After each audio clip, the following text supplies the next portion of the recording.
Günüňiz haýyrly bolsun mehriban ýeleşler. Biziň hemmäňizi Dubaydan, Birleşen Arap Emirliginden gyzgyn garşylaýat we biziň YouTube kanalymyzda, Dubai Machine Mazar YouTube kanalymyzda hoş gördük.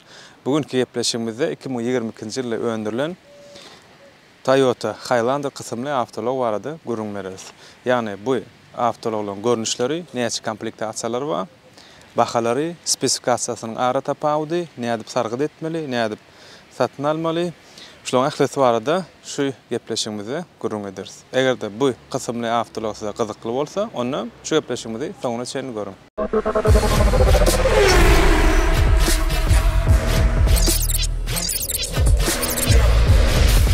İlk bilen belli keseceklerim bu komplektasiýalar barada. Ýani Amerika ýurtlary üçin öndürilen komplektasiýalar bar, Kanadski komplektasiýa diýär, Kanada üçin we Halici, yani Arap ýurtlary üçin şu Pars aýlagynda ýerleşen ysy, kızgın klimatly Arap ýurtlary üçin öndürilen Halici komplektasiýalar bar. Bulan ara tapawut näme? Halici ýa gaýdyşmaýaly ysy ýurtlar üçin öndürilýär we esasan şol ýurdun klimaty üçin niýetlenen awtologlar, ýani kondisioner usilenle gelýär. Podogrev, oturuş gyzdyrýan, rol gyzdyrýan bir-iki funksiýalar, ýani ortaçyla aýdamyzda zimny paket gelenek.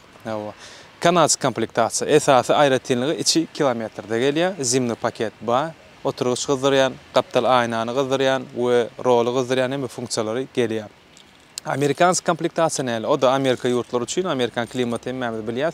Gyş tomuz ähli pasal bar, şoň üçin onda da zimny paket hemmesi gelýär. Ýöne içinde panel pribor mille gelýär.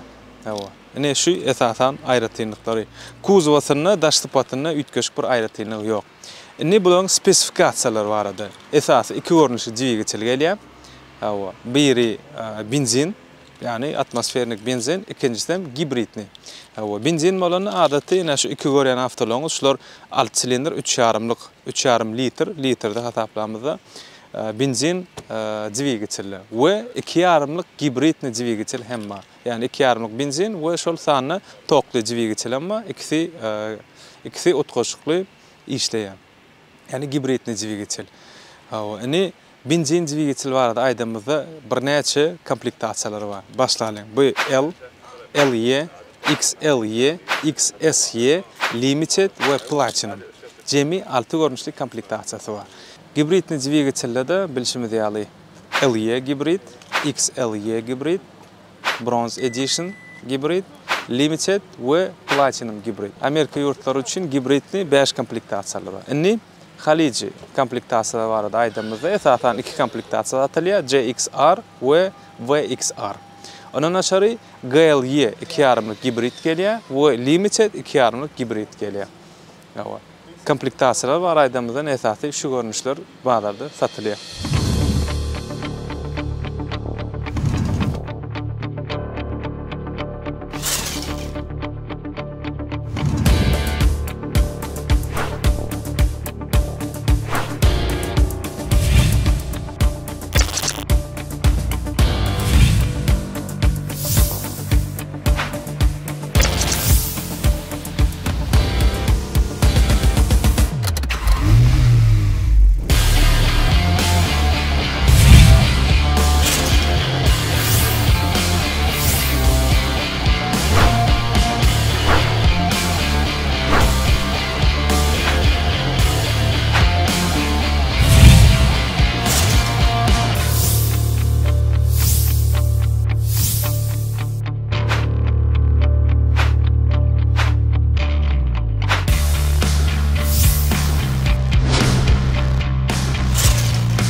Umumy texniki karakteristikasy barada aýdamyzda awtolog daşynyň bölüşiňi diýýäli SUV crossover kysymly awtolog, crossover görnüşine degişli. 3 rýat sidjenýe gelýär. Bir setr, ikinji setr we üçünji setr. 7 adamlyk. Aýagynda 20lik diska gelýär. We esasan V6 yani 6 silindr 24 klapın litrde hataplamızda 3,5 litrlik benzini ve dvigatel gelýär. 295 at gücüne barabar. Bu berde transmisiya korobkası 8 skori avtomat. Indi esasan in full komplektasiyalarının biri biya limited, beliktim platinum. Indi şu görýän avtoloňyz platinum komplektasiya. Ine bu gapdarlary görýäniňiz limited komplektasiya. Hawa. Tapawutlaryny aýdyp geçeň. Platinumda esasy aýratynlyklary berde proyeksiýony lobowy stiklo, öňünde gologrammasy bar, öňkü aýnasyna näçe tezlik bilen gidýäniňi görkezýär. 360 gradus kamera. Hawa JBL audio sistemasynyň ikisinde de bar. İkisinde de arka kapılar kick sensor diýilýär, ýani aýagyň движение ногой, aýagyny hereketlendirmek bilen açylýar. We ondan naşary platinum komplektasiýada ikinji setir oturguçlarymız kapitanski aýratyn oturguç gelýär. Muny eýem 3 adamlyk, ýani tutuşlaýyn platinumda içinde aýratyn. 2 tane aýratyn oturguç, kapitanski kreslo. Bu görýän limited komplektasiýada ikinji setir oturguçy eýem 3 adamlyk tutuş şeýle oturguç gelýär. Esasan aýratyrlyklary şunlar. Aýagynda da diskasy bir chrom 20lik chromirowny diska, chrom diska. Bu da şeýle 20lik chrom diska ýöne eýem çömli, ýani doýgun chrom diska ile 20lik tapawutlaryny oturguçyny görkezýän sizde limited tak oturguçyny näseredem. Oturguç berde ýem aýratynlarla şeýle 3 adamlyk tutuş birleşdirilen oturguç.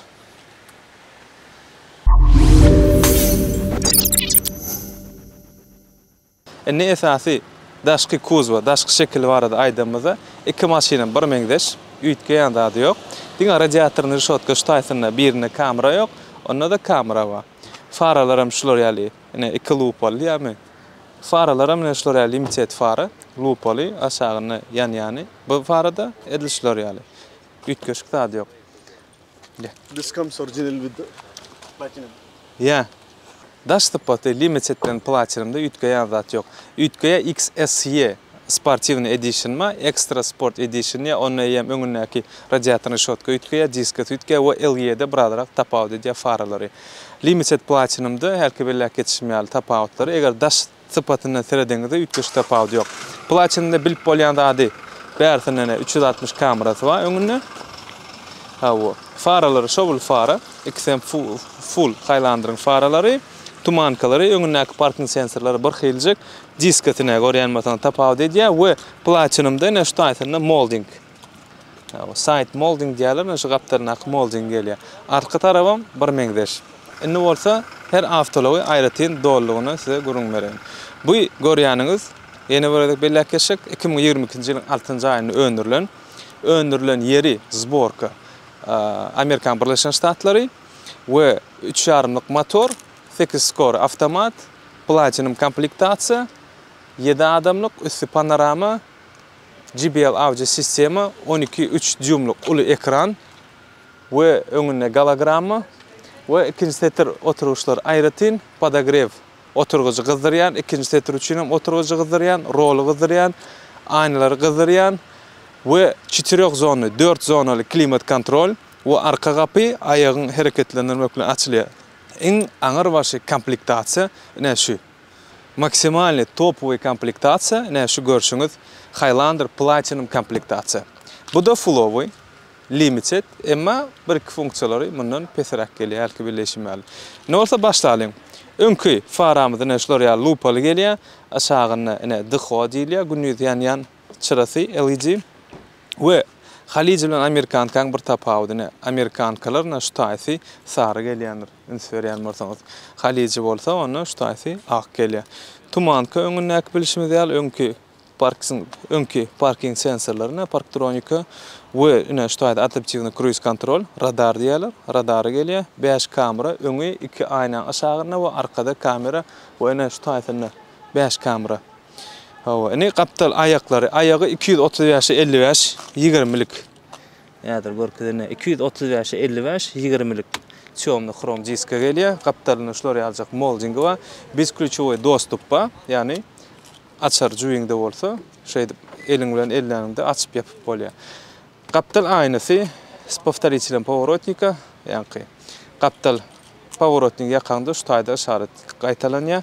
Kamerasy we Bäher tarafına seredemizde dатчики sleeping zone, blind spot system, yani bizde Afgan dатчик diýilýär, hem de aynany gyzdyrýan podogref hem gelýär. Üstü var aydymyzda railing, şolar ýaly chromirowany we panoramny krysha. Ýa-ni arka tarafy barada aydymyzda arkasyna şolar ýaly spoiler, stop signalym, stop signally, owadan arka LED faralary. Ve ne ştaýsyny chromirowany şolar ýaly detal, arka parking sensorlary, arka kamerasy var ne ştaýsyny.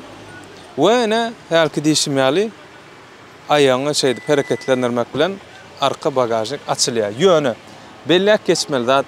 Eger de eden maşyn alýan bolsaň şu bagajyk EM 2022 Highlander'larda soňky kuzov 20-21-22'de plasmas gelýändir şu.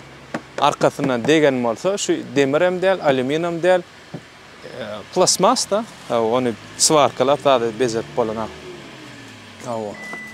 Ne arka tarafı var da aydymyzda şu. Inni avtolog içi var da. İçinden şolar ýaly mebelin detali gelýär. Bu zanaveskasy vardır. Ana oturgucu perforированный кожаный salon.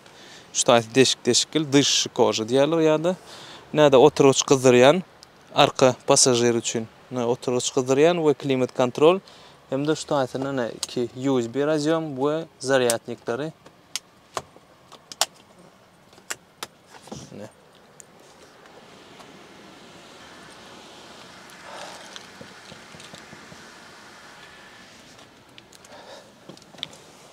Avtolog Amerika ýurtlary üçin niýetlenen üçin şolar ýaly rezinowy kobrik gelýändir. Görüşüňizde ýaly egerde halyjy bolsa onda mata gelýär. O trýapşyna beýlede rezinowy ýa olarda kış, gar, sowuk içini hapadamazlyk üçin. Üstümne panorama krysha, arkada da 3-nji rät sijenýe. Häzir arkasyny hem görkezýän. Ne öňü? Öňü ne esas aýratynlyklary? Ilki kapıdan başlaly. Yine berde mebel gelýär içi. Центральный замок, настройка боковых зеркал, ve pamyat sidenýa. Oturgucu ýatda saklayan funksiýalary. Gerekli pozisiýada düzýän we pamyatine goýan. Oturgucumuz elektroregulировка, elektrisk oturguçlar gelýär şeýle. Perforированный кожаный salon, bu da deşikli dikimi oturgucun. Заводской şeýle gelýär.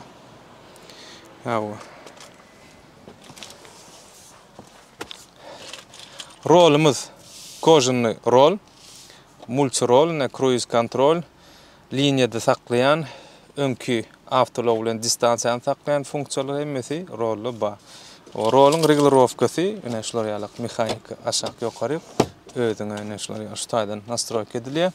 Esas seredin ştaýda 360 gradus kamera, rol gyzdyrýan, arka gapyny açýan we avtomatiski özi ýaktylyk düzýän, blижний we dalna geçirýär, özi avtomatiski nastroyka edýär. Ýa şu.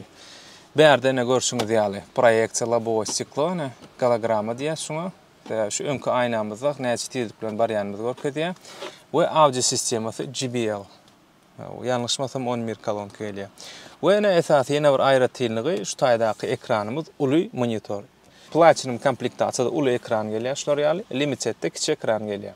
12-3 düýümlik ululukda razmeri. O oturgucu sowodyan, gyzdyryan, podogref ventilyasiýa sijenýe hemmesi bana pasajer üçin, sürücü üçin, podogref we klimat kontrol. Başka näme? 2020-den bäri kuzowda gelýär, bärleri hemmesi bir megdeş beýlekler bilen. Ene konsol, ştaýta mebel gelýändir. Skoro uçağımız ştaýda, sportivny berde de rejim вождения, sport, eko rejim we bu da ene sürüş tertibi de dağlyk ýerler üçin we gumlyk ýerler üçin özüň üýtkedýän. Berde de ýörüýte gyş üçin, snow, garly zatda, спуск ýörüýte spesial rejim для спуска, elektriski ruchnik, autoholda bilýänsiňiz köprak tormoza basyp dursaň özi saklaýar. Ve gazı basan diye koyu veriyor. Bu da yine ekonom rejim, esası rejimlerin biri. Yani svetoforda durkan 3-4 sekund ýalyk tormoza bassan öde dvigiçilini öçürýär. O yine gazı basan da öde dvigiçili otlap yine sürüp gidýär. Ekonom rejim. Bu rejim esası ekologiýany hapalanyk. yani kömürtür çıkardanken çıkaranak ve benzinin ekonomi ediyor. Ne подлокотник berde обычный беспроводной зарядник geliyor ne telefonu koyup заряда koyup bilen. Ne panel прибор, aptitron diyenem ma, sifravoy şitok прибор diyenlerim ma, hani şutayda ulluqan ekran esas malumatlar şutayda görkezüyor. Ne görüşüňiz ýaly mille gelýändir. Kanadska bolsa kilometrde gelýär. Avtolog otlalyň. Ne push start knopkamyz şutayda.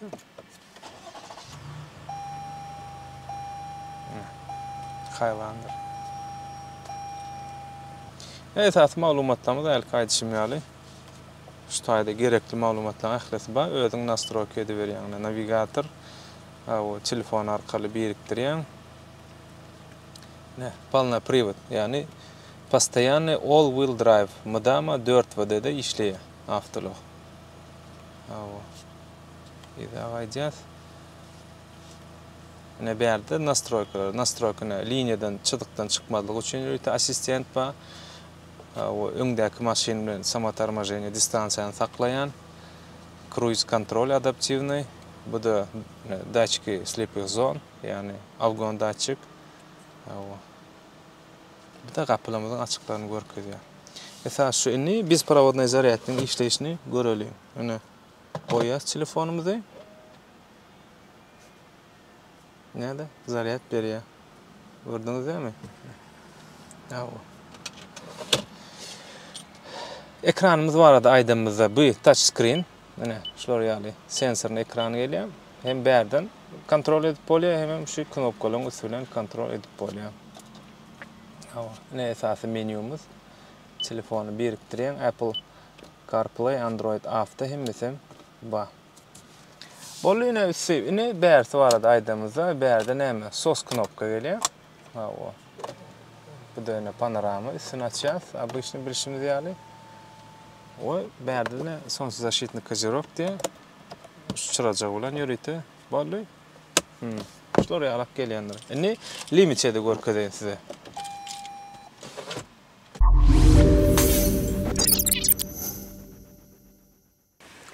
Yoksa da belli geçmeli zadymyz. 3 komponent ak gelýär, 3 komponent diýär ýa-da inglizçesinde pearl white diýen renk ine şu. İkisem birdatna ýalky ýaly. Şol bir farasy, şol bir tumankasy, öňündäki parktronikasy, şolary ýaly strukturyny, dizaýny, radiatoryny, reshotka, adaptivny cruise kontrol radar we diňe 360 kamerasy ýok şutaýdy. Görşüňiz ýaly. Üstem limitçede panoramik krişa gelýär. Railing, ayağında da 20'lik diska, 235-55, 20'lik krom diska gelýär. Kapital ayna tamşlar ýaly, s повторителем поворотника. Berde de avgon datçik we aynany gyzdyrýan funksiýalar bar, emma kamerasy ýok. Besklüçowy dostup bunda da gelýär. We muňam arka tarabyny görkezip geçen arkasy ikisi bir meňdeş. Emma kapitalyna bokovoy molding ýokdur, platinum ýaly. Arka spoiler, sa stop signalym, arka farasy, na Highlander şolary ýaly chromirny detali gelýär. Bunda da we arka parking sensor. Görşüňiz ýaly. Ýöne şu chromy ünsü berseňiz gyska gelýändir. Beýleki platinuma seretseňiz, platinumda ýem berde ütköş uzun gelýär. Bunda da arkasyna şolary ýaljak kick sensor bar. Kick sensor bolan inglizçesini aýdýar, aýagyň hereketlendirmek arkaly arka gapy açylýar. O şu gapy plasmasty realkyje bellek geçişim ýaly. Arka kamerasy bar ene. Bunda da audio sistemi JBL. Ene. Berde 3-nji setir oturgucu, şu 3-nji setir oturgucu, arka üçin zanaveska ýörüte, ene 2-nji setir we 1-nji setir oturgucu. Bu da 7 adamlyk. Komplektinde hemme kovrikler gelýär.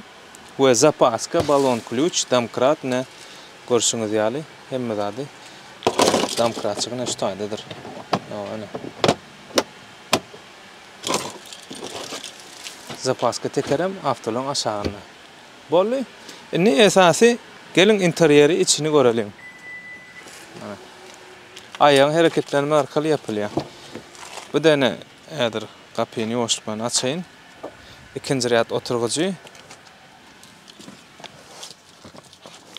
Indi bu oturguç aýratin kapitanski oturguç. Aýratin kapitanski kreslo däýerlenim.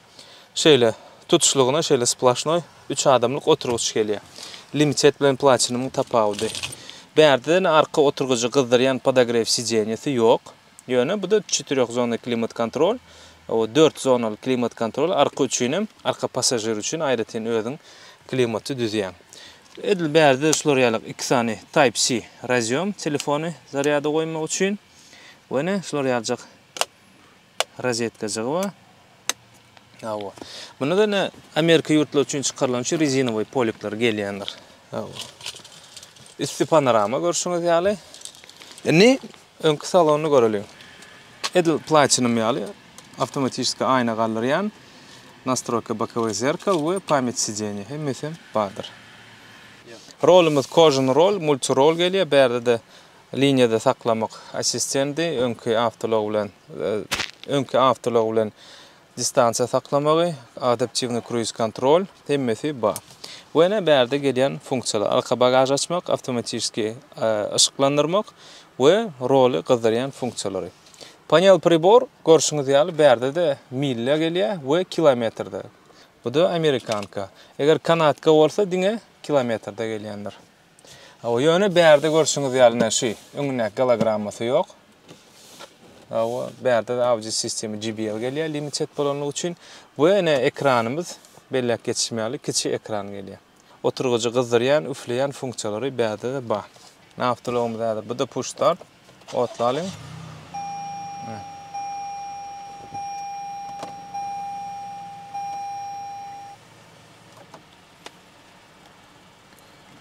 Ne ştaýdaky konsolymyz bardy gurun edeli. Bärde de 8 skor avtomatik korobka perdaça gelýär. 8 skor avtomat, 2 tane Type-C we 1 tane USB razyom. Bärde şolary karmaşkaçygy, podstakannik. Bärde şu rejimlary Eco, Sport, Norma 3 tane rejimma.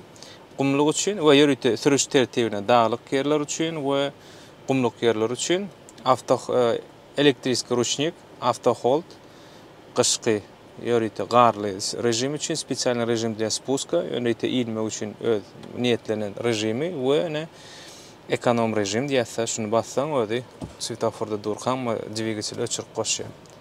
Awa. Ne bärde de limitette bespроводной зарядник gelýär. Bärde hemme funksiýalar bar, navigator, Apple CarPlay, Android Auto, hemme funksiýalary gerekli şunu bardyr.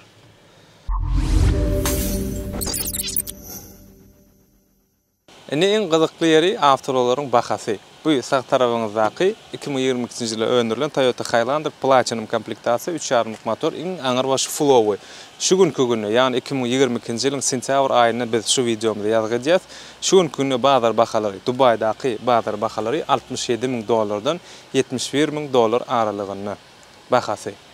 Ne limited komplektatsiýa baradaýymyzy. Bu da şolary ýaly 7 adamlyk 3.5 motor, flowy panorama gelýär. Aýratynlyklaryny aýdyp geçdim. Limited komplektatsiýasynyň bahasy şu günkü gün Dubayda $65.000 $69.000 aralygyny bahalary.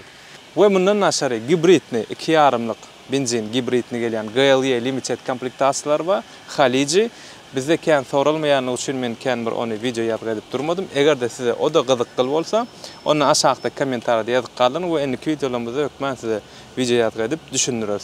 Ne awtologary nädip sargyd etmeli?